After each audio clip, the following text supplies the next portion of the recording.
Today we're going to be reading the Elves.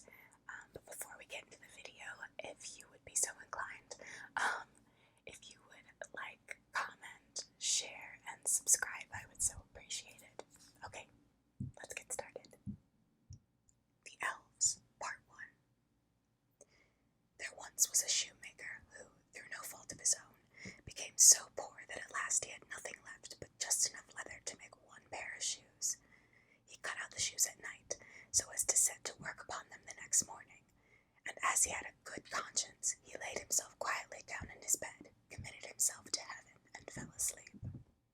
In the morning, after he had said his prayers and was going to get to work, he found the pair of shoes made and finished and standing on his table. He was very much astonished, and could not tell what to think, and he took the shoes in his hand to examine them more closely, and they were so well made that every stitch was in its right place, just as if they had come from the hand of a master workman. Soon after, a purchaser entered, and as the shoes fitted him very well, he gave more than the usual price for them, so that the shoemaker had enough money to buy leather for 2 more pairs of shoes. He cut them out at night, and intended to set to work the next morning with fresh spirit, but that was not to be, for when he got up they were already finished, and even a customer was not lacking, who gave him so much money that he was able to buy leather enough for 4 new pairs. Early next morning he found the 4 pairs also finished, and so it always happened. Whatever he cut out in the evening was worked up by the morning, so that he was soon in the way of making a good living, and in the end became very well to do. One night, not long before Christmas, when the shoemaker had finished cutting out, and before he went to bed, he said to his wife, "How would it be if we were to sit up tonight and see who it is that does us this service?" His wife agreed, and set a light to burn. Then they both hid in a corner of the room behind some coats that were hanging up, and then they began to watch. As soon as it was midnight, they saw come in 2 neatly formed, naked little men, who seated themselves before the shoemaker's table, and took up the work that was already prepared, and began to stitch, to pierce, and to hammer so cleverly and quickly with their little fingers that the shoemaker's eyes could scarcely follow them, so full of wonder was he. And they never left off until everything was finished and was standing ready on the table, and then they jumped up and ran off.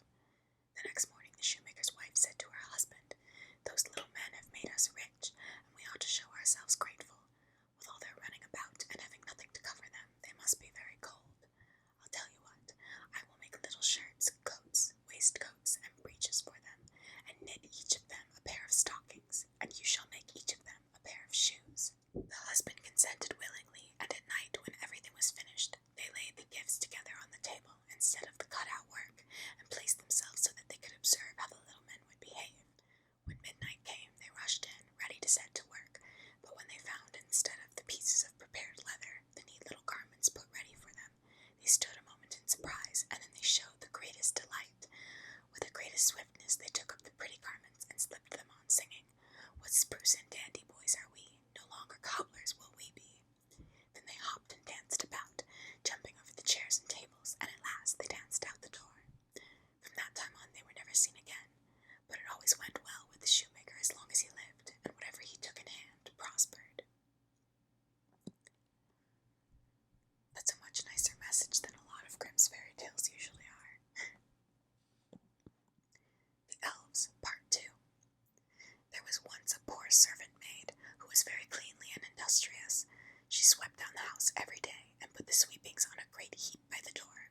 One morning, before she began her work, she found a letter, and as she could not read, she laid her broom in the corner and took the letter to her master and mistress to see what it was about, and it was an invitation from the Elves, who wished the maid to come and stand godmother to one of their children. The maid did not know what to do, and as she was told that no one ought to refuse the Elves anything, she made up her mind to go. So there came 3 little elves, who conducted her into the middle of a high mountain, where the little people lived. Here everything was of a very small size, but more fine and elegant than can be told. The mother of the child lay in a bed made of ebony, studded with pearls. The counterpane was embroidered with gold. The cradle was of ivory, and the bathing tub of gold. So the maid stood godmother, and was then for going home, but the elves begged her to stay at least 3 more days with them, and so she consented, and spent the time in mirth and jollity, and the elves seemed very fond of her. At last, when she was ready to go away, they filled her pockets full of gold, and led her back again out of the mountain. When she got back to the house, she was going to begin working again and took her broom in hand. It was still standing in the corner where she had left it, and began to sweep.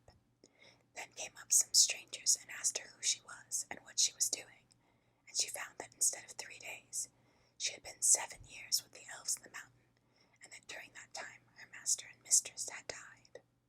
Okay, now we're back to the normal tone of grim. The Elves, Part 3. The elves once took a child away from its mother and left in its place a changeling with a big head and staring eyes, who did nothing but eat and drink. The mother, in her trouble, went to her neighbors and asked their advice.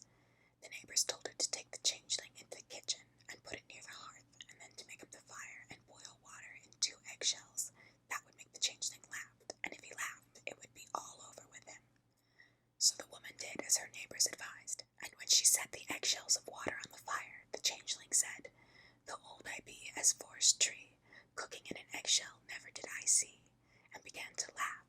And directly there came in a crowd of elves bringing in the right child, and they laid it near the hearth and carried the changeling away with them. I don't know what the message of that last one is. Okay. Anyways, that is the end of our story today. I still kept it very short, because I'm still fatigued from the spooky, scary story time. But I hope the short story